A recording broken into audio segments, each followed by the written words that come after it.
City lights across glass towers made the invitation feel like luxury hiding something far more demanding beneath it. Ava Collins stood before her mirror, adjusting a simple navy dress chosen for the company gala. It wasn't about elegance tonight, it was about survival. At her marketing firm, the annual work party was never just celebration. It was a quiet test where careers rose or disappeared without warning. She had almost decided not to come, but fading into the background was a risk she could no longer afford. Across the city, the venue shimmered with chandeliers, champagne, and polished ambition. Ava arrived alone, blending into a room full of carefully curated success. Then the atmosphere shifted. Conversations slowed, heads turned, and whispers spread faster than music. The doors opened again and Ethan Blake entered, the CEO of Blake Global, a man known more for silence than appearances. He moved through the room with quiet authority, and even without speaking, he changed the air around him. Every executive seemed to straighten as he passed, as if success itself had entered the room wearing a human face. Ava felt an unexpected stillness in her chest, though she couldn't explain why. She noticed him but didn't expect to matter in his world. Not yet. But some encounters don't wait for permission to begin. But tonight something about him felt different. Ava had no idea that a single evening could tilt the direction of her life so quietly, without warning or preparation. The gala moved into its second phase, what the company called interactive engagement, a polished phrase for forced participation. Employees were randomly selected for light performances meant to entertain executives and investors. Ava stayed near the edge of the room, hoping invisibility might still be an option. But her name was called. A ripple of polite applause pushed her forward before she could refuse. She felt the weight of attention settle on her shoulders as she stepped into the center space. Music began, soft and rhythmic, designed to loosen formality in the room. Ava wasn't a performer, but she understood timing, confidence, and presence. So she moved, not to impress, not to seduce, but to survive the moment with dignity intact. Her expression stayed composed, her steps controlled, her confidence slowly rebuilding as she focused on nothing but the rhythm. From the corner of the room, Ethan Blake watched without expression. At first, he had seen her as just another employee among hundreds. But now, something about her presence refused to be ignored. It wasn't the movement itself, it was the way she carried herself while everyone watched, as if she belonged there even when the room tried to make her feel otherwise. For the first time that evening, Ethan's attention didn't drift. It stayed fixed on her. And Ava, unaware of the weight of that gaze, finished her performance and stepped back into the crowd, unknowingly leaving an impression she could never undo. The silence that followed Ava's performance lasted longer than applause should have, as if the room itself was unsure how to respond to what it had just witnessed. Then the sound came, polite clapping, scattered at first, then growing into approval. Ava gave a small nod, steadying her breath, and stepped back into the crowd as quickly as she had entered the spotlight. But something had changed. She felt it before she understood it. Across the room, Ethan Blake remained still. No applause, no commentary, just an unreadable gaze that followed her movement as she disappeared into the crowd. For a man who controlled billion-dollar decisions without hesitation, his stillness now felt unusual, even unsettling. Ava tried to ignore it. She accepted a drink from a colleague, forcing herself into light conversation, pretending her heart wasn't still catching up to what had just happened. Yet, without explanation, she looked up again, and met his eyes. It wasn't loud. It wasn't dramatic. But it was direct enough to make her pause mid-sentence. Ethan wasn't looking at the crowd anymore. He was looking at her, as if everything else in the room had faded into background noise. Ava quickly broke the contact, unsettled by how heavy a single glance could feel. Ethan, however, did not look away immediately. For the first time in a long while, something had interrupted his control. And he didn't yet have a name for it. But he knew one thing with quiet certainty. The night had already shifted, and it had started with her. Ethan Blake did not leave meetings early. He did not walk away from events without purpose. And he certainly did not let emotion interfere with his public composure. Yet that night he left the gala before the final toast. No one commented aloud, but everyone noticed. Ava did not see him go. She was still caught in the afterglow of discomfort, replaying the moment she had felt his gaze on her, steady, unreadable, almost intrusive in its focus. She told herself it meant nothing. CEOs watched everyone like that. It was part of their nature. Still, something lingered in her thoughts longer than it should have. The next morning, Ethan Blake was back in control of his world. Meetings were precise, decisions sharp, and his presence as distant as ever. To his employees, nothing had changed. Except he couldn't forget the way the room had felt when she moved. Ava Collins. A name he had barely noticed before last night. Now it surfaced without invitation. He reviewed her file that afternoon, quietly without telling anyone. Marketing associate. Strong performance record. Creative thinker. Nothing extraordinary on paper. Yet every line seemed to feel incomplete, as if the document failed to capture something he had already witnessed. Not talent. Presence. By the time Ava returned to work, she was summoned to his office without explanation. Her pulse tightened as she stepped toward the elevator. Whatever this was, she knew it wasn't routine. And somewhere behind the closed doors of the top floor, Ethan Blake was waiting, not as a CEO evaluating an employee, but as a man trying to understand why one evening had refused to leave his mind. The elevator ride to the top floor felt longer than it should have, as if time itself was adjusting to Ava Collins' rising anxiety. She had been summoned without explanation. No agenda, no context, just a quiet instruction from HR that the CEO wanted to see her. In a company like Blake Global, that kind of request was never casual. Ava stepped out into a floor that felt like silence had been designed into the architecture. Glass walls, polished surfaces, and a view of the entire city stretched beneath her like a reminder of how small individual lives could feel in the presence of power. Ethan Blake stood by the window when she entered. He didn't turn immediately. He didn't need to. He already knew she had arrived. "You can sit," he said calmly without looking at her yet. Ava remained standing for a moment longer than necessary, steadying herself before taking the seat across from him. When he finally turned, there was no anger in his expression. No warmth either. Just focus, sharp, controlled, and unsettling in its precision. "I watched your performance," he said. Ava blinked, unsure if that was a compliment or an observation. "I didn't ask for attention," she replied carefully.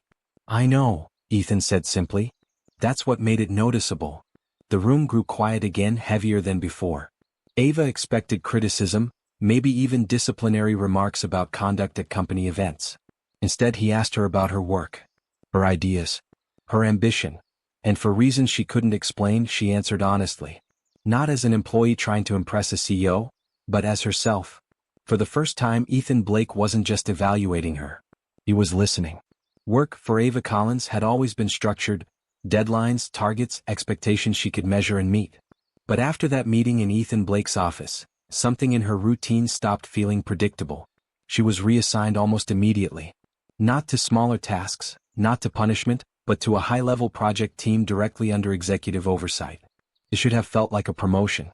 Instead, it felt like standing too close to a storm she didn't fully understand. Ethan did not behave like a man who had crossed a boundary. He behaved like one who had simply redrawn it. Their interactions became frequent, always professional on the surface. Meetings were sharp, discussions precise, decisions efficient. Yet beneath every exchange there was something neither of them addressed. A pause that lingered too long. A glance that stayed 1 second beyond necessity. A silence that felt heavier than words. Ava told herself it was imagination. Ethan Blake was a CEO. He didn't blur lines. He enforced them. And yet, he began noticing things others didn't. When she stayed late to fix problems no one else wanted to solve. When she defended ideas in meetings with quiet conviction. When she didn't try to impress him, but still managed to stand out anyway. One evening, after a long strategy session, Ava left the conference room only to realize she had forgotten her documents. She returned quietly, expecting it to be empty. Ethan was still there. Not working. Just thinking. For a brief moment, their eyes met in a way that felt unplanned, unguarded, and entirely too human for a world built on control. And neither of them moved away quickly enough. The storm arrived without warning, as if the sky itself had been holding back emotion all day and finally decided to release it. Ava Collins stood outside Blake Global's towering glass building, watching rain pour down in heavy sheets. She had stayed late again, finishing revisions no one else seemed willing to touch. Now the city was blurred behind water and neon reflections, and every passing car felt distant. She checked her phone. No ride. No umbrella. Just exhaustion. Sighing softly, she stepped forward anyway, preparing to brave the walk when a sleek black car slowed beside her. The window lowered. Ethan Blake. Ava froze for a fraction of a second, unsure if she was imagining things. The CEO rarely appeared in moments like this, ordinary, unplanned, human. "You'll catch a fever standing there," he said simply. It wasn't an order. Not exactly. But it wasn't a suggestion either. After a brief hesitation, Ava got in. The silence inside the car felt different from the silence in his office. Softer. Less controlled. The rain tapped against the windows as the city moved past them in streaks of light. "You work too late," Ethan said after a while. Ava gave a tired smile. "So do you." That earned the faintest shift in his expression, almost amusement, quickly hidden. Halfway through the ride, Ava finally exhaled the tension she had been carrying all day. The pressure of work, expectations, and constant proving began to weigh on her voice as she spoke more honestly than she intended. "I just don't want to fail," she admitted quietly. The words hung in the air. Ethan didn't respond immediately. Instead, he looked at her, not as an employee, not as a project member, but as someone carrying too much alone. When the car stopped outside her building, Ava moved to leave, but paused when she felt his hand briefly touch her shoulder. Not forceful, not possessive, just grounding. "It doesn't have to be alone," he said. And in that moment, without planning or intention, she leaned in and hugged him. It was brief, simple, human. But it stayed with both of them long after she stepped out into the rain. After that night in the rain, nothing between Ava Collins and Ethan Blake returned to what it had been before. Not officially. Not on paper. But something unspoken had shifted, and both of them felt it in the spaces between meetings, in the pauses before conversations, in the way silence no longer felt empty. Ava tried to convince herself it was nothing more than a moment. Stress, exhaustion, shared humanity in bad weather. But memories don't always obey logic. That brief hug lingered in her thoughts longer than she wanted to admit. At Blake Global, Ethan remained as composed as ever. Decisions were still sharp, meetings still precise. Yet those who worked closely with him began to notice subtle differences. Longer pauses before speaking, quieter moments when his attention drifted away from the usual intensity of business. And always it drifted toward her.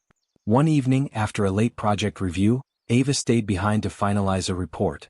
The office was nearly empty when Ethan appeared in the doorway of the conference room. He didn't announce himself. "You're still here?" he said. Ava didn't look up immediately. "So are you." A small silence followed. Not uncomfortable, but loaded. Then unexpectedly Ethan stepped inside and closed the door behind him. This time there were no meetings scheduled. No work justification. Just two people standing in a room that suddenly felt smaller than usual. "I don't usually allow distractions," he said quietly. Ava finally looked at him. "Then I guess I shouldn't be one." A faint shift crossed his expression.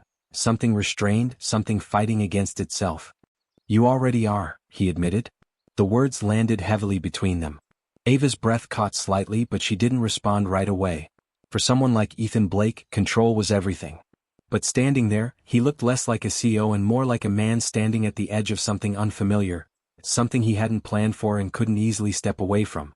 "I don't know what this is becoming," he said more honestly than he intended. Ava's voice softened. "Neither do I." And for the first time, neither of them tried to fix it. They just stood in the uncertainty, together. Rumors never needed permission to spread at Blake Global.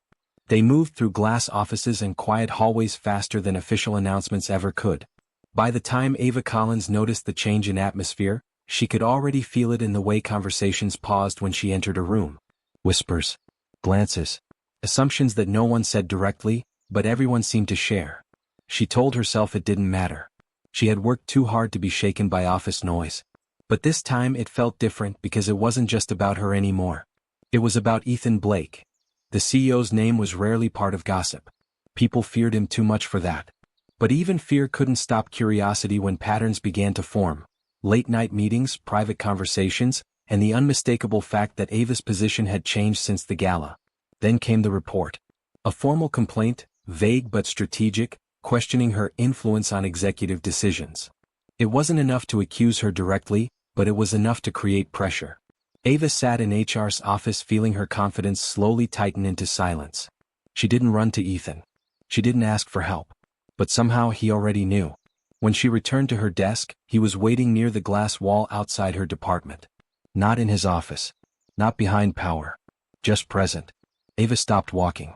"You didn't have to come here," she said quietly. "I know," Ethan replied.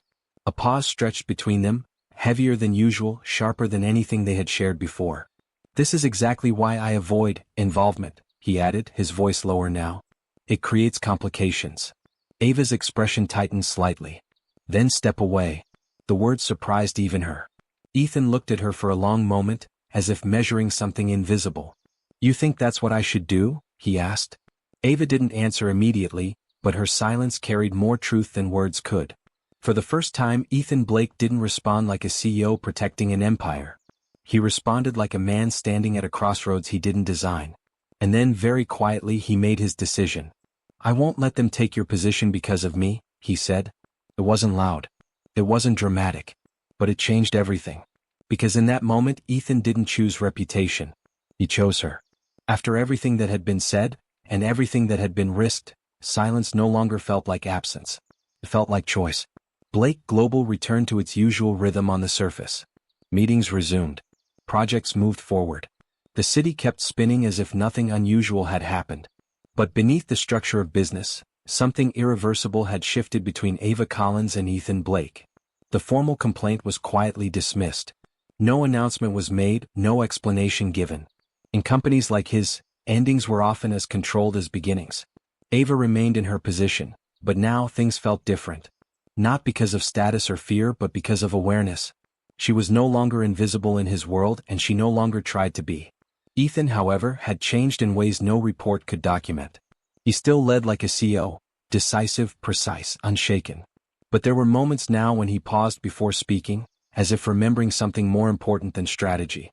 Ava noticed it most during late evenings when the office was nearly empty. One night, she found him alone in the conference room again. No meeting. No agenda. Just the quiet hum of the city beyond the glass.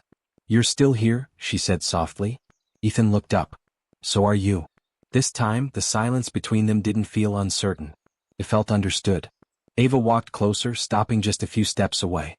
"I thought you would step away," she admitted. "I considered it," Ethan said honestly. "But some things don't leave easily." A faint, quiet smile crossed Ava's face. "Like what?" His gaze held hers, not as CEO and employee, not as power and ambition, but as two people who had crossed something neither of them had planned. "You," he said simply. The word wasn't dramatic. It wasn't rehearsed. It was real. Ava didn't respond with hesitation. Instead, she stepped forward and closed the distance between them. This time the hug lasted longer. Not rushed.